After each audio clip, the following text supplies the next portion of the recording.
the synth producer as central banker. A central banker's job is simple in theory: manage the money supply.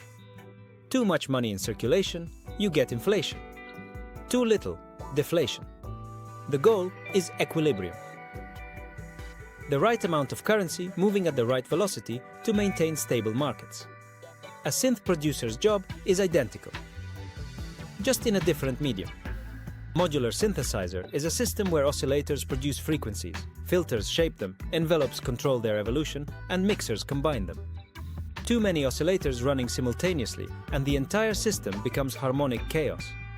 Too few, and you get sparse, lifeless sound. The producer's job is to manage the supply of oscillatory energy flowing through the system.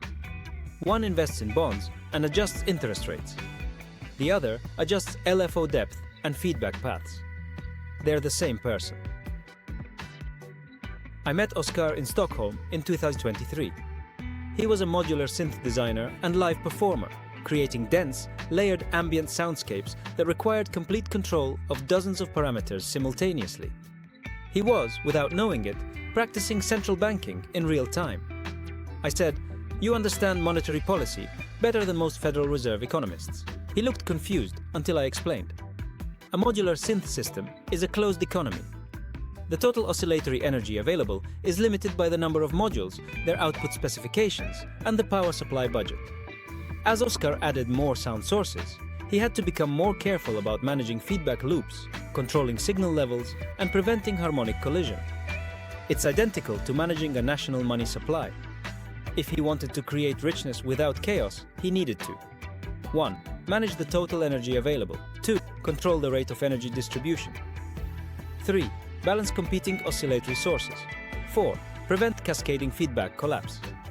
5. Maintain equilibrium during rapid changes. These are literally the 4 pillars of central banking. So I asked him if he'd be interested in being one. What I proposed: create a live performance that was, simultaneously, a live fiscal policy adjustment. Oskar would perform modular synth, but every sound he created would be mapped to real-time economic data. GDP growth rates would control filter cutoff frequencies. Employment data would control envelope release times. Stock market volatility would control oscillator sync depth. Inflation rates would control feedback amounts. The result: a live sonic performance that was literally generating music based on the current state of the world economy. He performed it 17 times in 2024. Each performance lasted 40 minutes. Each performance was recorded, released as an album, and generated licensing revenue. But the real money was elsewhere. Central banks don't actually control the economy directly. They influence behavior. They send signals. Market participants see the Federal Reserve raise rates, and they adjust their behavior accordingly. What we discovered was that market participants would also adjust their behavior in response to Oskar's performances. When he performed live with inflation data mapped to feedback circuits, the performance created a feedback loop of its own.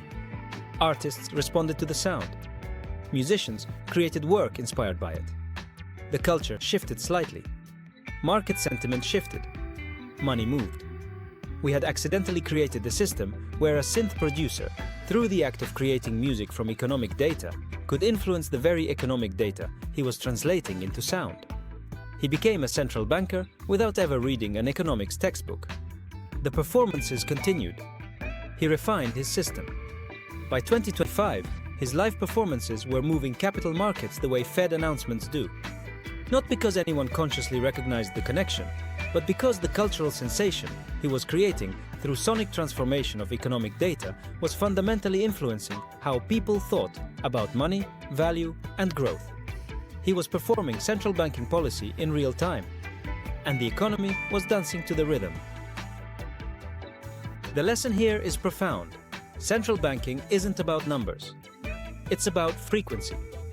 It's about managing the total energy in a system and ensuring that energy flows in patterns that prevent collapse while enabling growth. A synth producer understands frequency intuitively. A central banker understands it intellectually but often poorly. The future of fiscal policy won't be set in boardrooms. It'll be performed on stages by artists who understand that managing oscillatory systems and managing economies are identical endeavors. Pay attention to what the best synth producers are doing. They're already central bankers. End episode 4.